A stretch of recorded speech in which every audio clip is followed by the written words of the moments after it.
So next to a Street Fighter announcement, we also got the Capcom Fighting Collection announcement trailer. So this is once again, so Street Fighter 30th edition, I do believe it was, had a bunch of Street Fighters all packaged together. They all ran online. There was, netcodes, somewhat of netcode issues, I do believe, with it. I didn't play too much online with those, but I was definitely checking out the arcade modes and everything. I'm very intimidated to go into an arcade game like these old school arcade games and go online with them, because it's just trapped in corner, get your ass beat for 5 minutes straight. It's a very intimidating thing. So the next collection that is coming out for the 35th anniversary now is the Capcom Fighting Collection. Let's check this out and see all the different stuff that is being announced in this, that they are remastering, basically. We have full volume. We do. The 35th anniversary Street Fighter anniversary. There we go. Okay. Celebrating 35 years of Capcom fighting games. So it's Capcom fighting games overall. We live 10 classics in a brand new collection. That's some Darkstalkers in there. Lots of Darkstalkers. So there's a lot of people that have been wanting this franchise back. And I played this on stream not too long ago. It was a lot of fun. How many Darkstalkers games is there? So I played this one and I played the first one. Vampire Hunter is another one? Oh my god. I'm going to have to grab all these.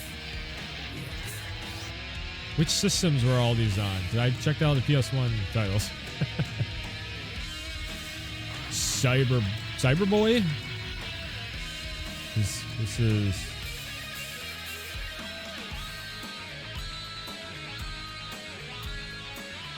Lion Man, Red Earth.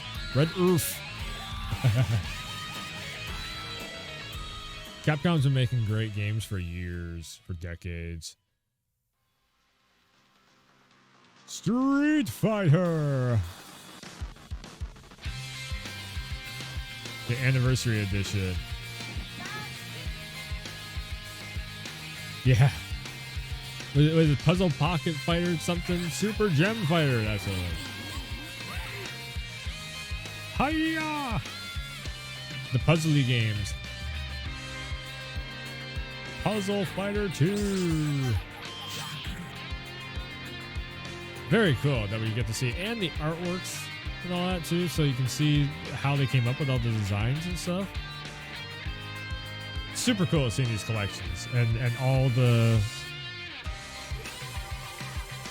the work that went into making these back in the day, because back in the day they didn't have like mocap so much as they had to draw everything frame by frame. The amount of work just to make one move happen, let alone a whole roster and a whole game happen.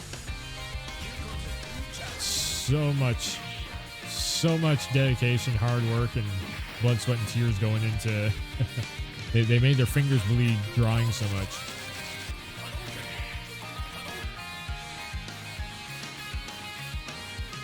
Very, very cool.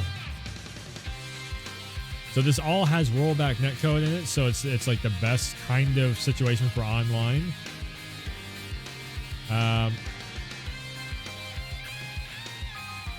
Capcom Fighting Collection. June 24th this year. So if you want the Darkstalkers to come back, which a lot of people definitely want the Darkstalkers to come back. I mean, hell, there was a reference in Resident Evil 3 remake that just it was one little picture on a little thing outside of a diner that Jill throws at somebody, and everybody's like, they have a reference in there. Here's the big selling point, okay? Buy the damn fighting collection. We'll get the Darkstalkers back. Capcom's trying to figure out whether or not it'd be worth it. And every time they put out Darkstalkers, everybody keeps clamoring for the series to come back. But every time they put it out, nobody buys the damn thing. So go out and buy the fucking series, would you? So there is actually... PlayStation actually put up, the PlayStation blog put up a couple days back, Relive Darkstalkers History and Capcom Fighting Collection, out June 24th. And they're like showing all the Capcom Collection. We aim to offer you ways to experience some of our beloved fighting games. For some of you, it might be the first chance to play titles like Red Earth or Cyberbots, Full Metal Madness, Super Gem Fighter, Super Puzzle 2, The world of Darkstalkers. There's a lot of lore here. So, while Street Fighter is a bit closer to home, the Darkstalker series invites you to explore much darker themes. Your adventures will be centered around impending doom, ranging from protecting Earth from a fiery alien to facing off a demon lord in a conjured dimension. This is like Dark Souls games and Elden Ring that everybody's all hyped up for, but it's in a fighting game format. Come on. Like go out and like check this stuff out. Darkstalkers. These outlandish scenarios come with a variety of eye-catching backdrops. The Abyss. One time you'll be fighting in a dark alley in England, while the next battle will be a vast Egyptian desert, and of course the epic showdown against the aforementioned Demon Lord will place in its very own demon realm. The characters, and the characters is what brings in everybody to the yard. So you have a succubus Morgan and a vampire Dimitri, and they will fight and beat the shit out of each other. Now, you might actually know Morgan. So Morgan is the one that I was just alluding to, and her artwork is on a little standee thing outside of that Jill throws, and everybody was losing their mind over it. The thing is, nobody ever streams or plays Darkstalkers. They just love to look at the characters. Another one too is Morgan. You'll know her if you played Marvel vs. Capcom at all. You'll know her from there. Darkstalkers has been around for a long time, for decades, and it's just everybody's like, "What the hell is that?" I think everybody knows the characters, like Jeddah. Have you ever seen one of my MVCI streams, Marvel vs. Capcom Infinite streams? You'll know that Jeddah is one of the main characters that I use, because he literally has the cheapest fucking grab from the bottom of the screen, pulls you in, and then he just starts going as he beats your ass in like the nether realm. And it's one of the coolest looking things, but also it's one of the fucking just, your opponent gets so pissed when you do it, because he's just laughing in their face while he beats the shit out of you. There's so many crazy characters in Darkstalkers. So two Darkstalkers debut outside of Japan. One bit of Darkstalkers history that had been previously exclusive to Japan now finally makes its way to the rest of the world. In this collection, the original 3 Darkstalkers game are now joined by 2 arcade variations. That's the reason why I skipped them, because they were Japan releases only. Okay, and I grabbed all the US and I think Euro releases. I grabbed all those, the EU releases.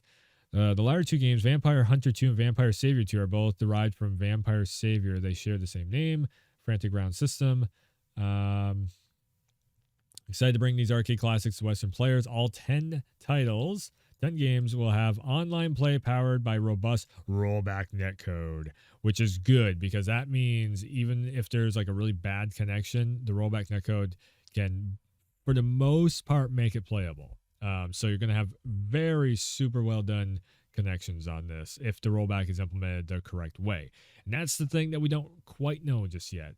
We'll be launching on PS4 for $40 on June 24th. So it's not even full price. It's actually just, it's $40 for 10 games. Not bad. If you have a fight stick, this gives you a excuse to dust it off and bring it out. A digital bundle including Capcom Fighting Collection and Street Fighter 30th Anniversary will also be available at launch for $60.